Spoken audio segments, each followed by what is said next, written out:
எல்லோருக்கும் வணக்கம். இன்றைக்கி தேங்காய் பாலில் தயிர் செய்கிறது எப்படின்னு சொல்லிட்டு பார்க்கலாம் வாங்க.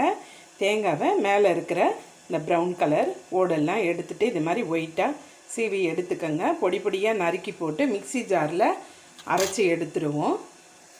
இது நான் நேற்று உர ஊற்றி வச்சேங்க இந்த தேங்காய் பால் தயிர். இப்போ எப்படி ரெடி பண்ணுறதுன்னு சொல்லிவிட்டு உங்களுக்கு காமிக்கிறேன் பாருங்கள். இப்போ தேங்காவை நல்லா அரைச்சி எடுத்துட்டேங்க.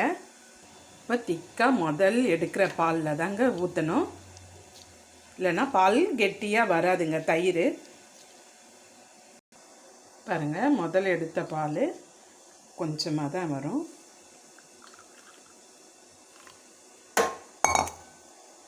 இப்போது லெமன் எடுத்துப்போங்க.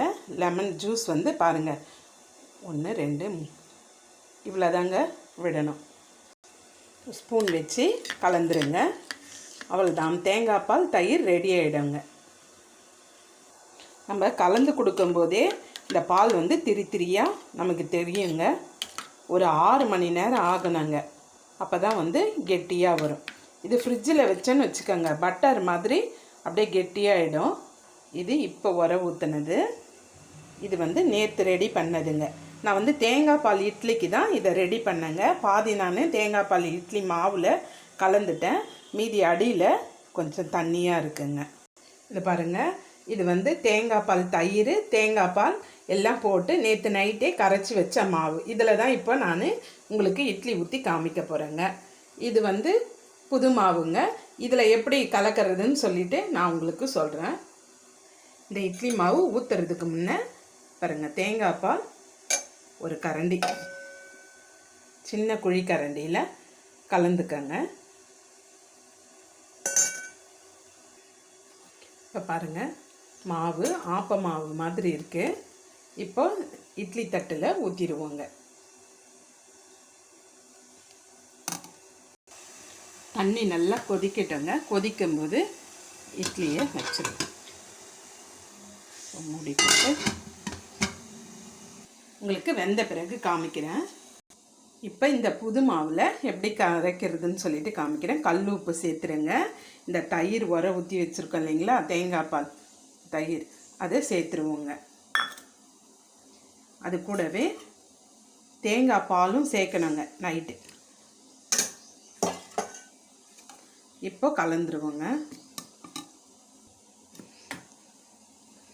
நீங்கள் கையிலேயே கலக்கலைங்க, கையில் கலக்கினா நல்லா பொங்கி புளிச்சு வருங்க. இது நல்லா இனிப்பாக இருக்குங்க, ஆப்ப மாதிரியே இருக்குது இந்த இட்லி. நாங்கள் சாப்பிட்டு பார்த்தோம் காலையிலேயே. பையனுக்கு டிஃபன் இது தாங்க கொடுத்து விட்டேன். உங்களுக்கு வீடியோக்காக வேண்டி நான் இப்போ 2வது உங்களுக்கு போடுறேங்க. அவ்வளோதாங்க. நைட்டு இந்த மாதிரி கரைச்சி வச்சுட்டு காலையில் எடுத்து இந்த மாதிரி நம்ம யூஸ் பண்ணிக்கலாங்க. மாவு ஊற்றும் போது தேங்காய் பால் ஒரு கரண்டி சேர்க்கணுங்க. இட்லி வெந்துருச்சு, கேஸ் ஆஃப் பண்ணிவிடுவோம். திறந்து பார்க்கலாம்.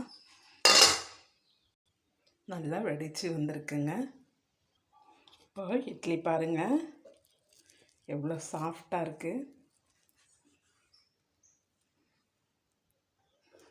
உங்களுக்கு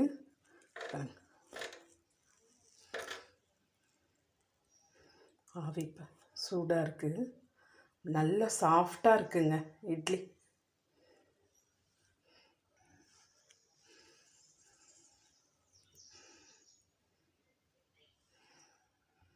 இந்த இட்லிக்கு கருவேப்பிலை பொடி நல்ல காரசாரமாக நல்லா இருக்குங்க. நான் தேங்காய் பால் போட்டு சாப்பிட போகிறேன், நாட்டு சர்க்கரை போட்டு. நல்ல டேஸ்ட்டாக இருக்குங்க. அதுவும் நீங்களும் இதே மாதிரி ட்ரை பண்ணி பாருங்கள். உங்களுக்கு இந்த வீடியோ பிடிச்சிருந்தா லைக் பண்ணுங்கள், ஷேர் பண்ணுங்கள், கமெண்ட் பண்ணுங்கள், மறக்காமல் சப்ஸ்கிரைப் பண்ணுங்கள். தேங்க்யூ.